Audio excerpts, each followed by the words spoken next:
आदरणीय अध्यक्ष जी, राष्ट्रपति जी ने विकसित भारत के रोडमैप पर चर्चा करते हुए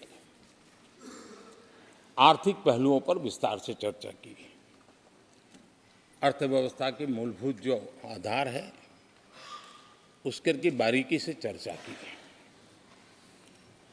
और भारत की मजबूत अर्थव्यवस्था को आज पूरी दुनिया सराह रही है, पूरी दुनिया उससे प्रभावित है और जब विश्व संकट से गुजर रहा है तब तो उनको और ज़्यादा अच्छा लगता है। G20 समिट के अंदर सारे देश ने देखा है कि पूरा विश्व भारत के लिए क्या सोचता है, क्या कहता है, क्या आशा करता है।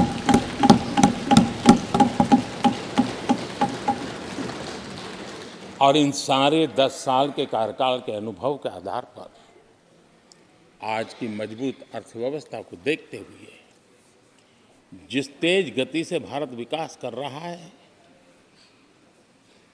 उसकी बारीकियों को जानते हुए मैं विश्वास से कहता हूं और इसीलिए मैंने कहा है कि हमारे तीसरे टर्म में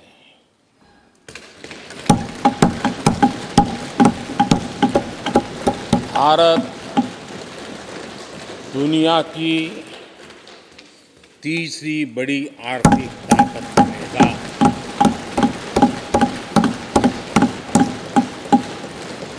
और ये मोदी की गारंटी है।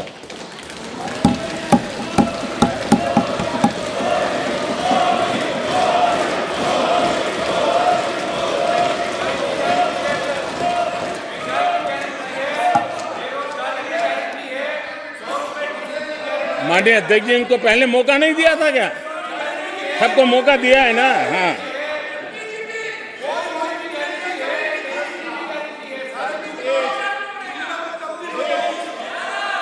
आदरणीय अध्यक्ष जी,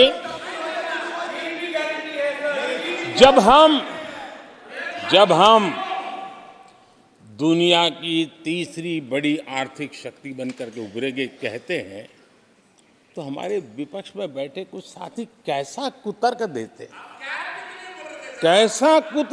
हैं। वो कहते हैं इसमें क्या है, ये तो अपने आप हो जाएगा। क्या कमाल है आप लोगों की। मोदी का क्या है, ये तो अपने आप हो जाएगी। मैं जरा सरकार की भूमिका क्या होती है इस सदन के माध्यम से देश को और विशेष करके देश के युवा मन को बताना चाहता हूं, देश की युवा शक्तियों को बताना चाहता हूं कि होता कैसे है और सरकार की भूमिका क्या होती है। आदरणीय अध्यक्ष जी, 10 साल पहले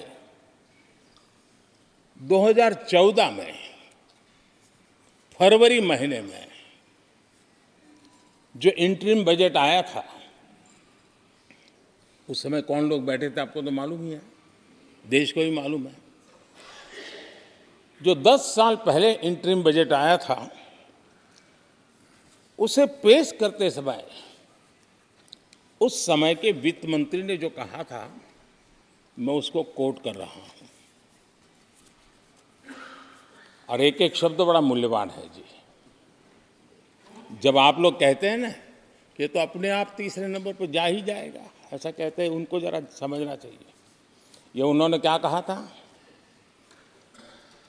आई now wish to look forward and outline a vision for the future. Vision for the future. पूरे ब्रह्मांड के सबसे बड़े अर्थशास्त्री बोल रहे थे।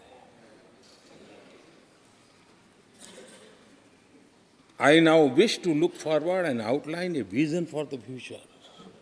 आगे कहते हैं, I wonder how many have noted the fact that India's economy, in terms of the size of its GDP, is the 11th largest in the world. यानी 2014 में 11 नंबर पहुंचने पर क्या गौरवगान होता था। आज 5 पर पहुंच गए और आपको क्या हो गया। आदरणीय अध्यक्ष जी, आदरणीय अध्यक्ष जी, आदरणीय अध्यक्ष जी,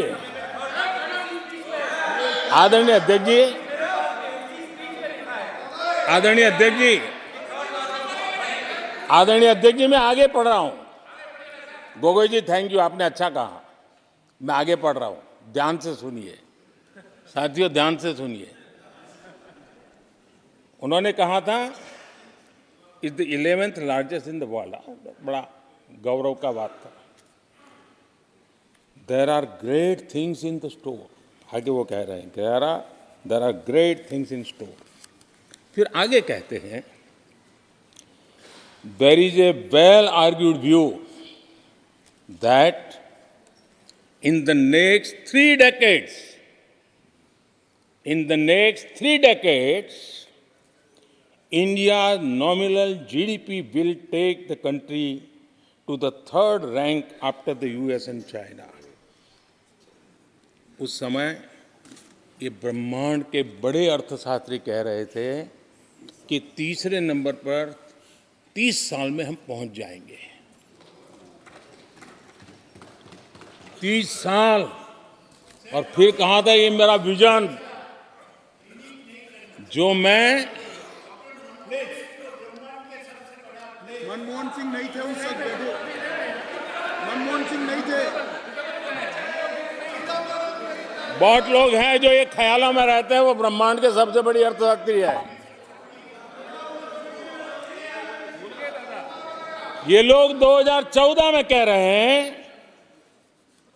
और विजन क्या देखते हैं 2044 यानी 2044 तक तीसरी अर्थव्यवस्था की बात। ये इनकी सोच, ये इनकी मर्यादा, सपना भी देखने का सामर्थ्य खो चुके थे लोग। संकल्प तो दूर की बात थी। 30 साल का इंतजार करने के लिए मेरे देश की युवा पीढ़ी को कह कर गए थे, लेकिन हम आज आपके सामने विश्वास से खड़े हैं, इस पवित्र सदन में खड़े हैं और मैं आपको विश्वास दिलाता हूं कि 30 साल हम नहीं लगने देंगे। ये मोदी की गारंटी है। मेरे तीसरे कार्यकाल में देश दुनिया की तीसरी आर्थिक शक्ति बन जाए।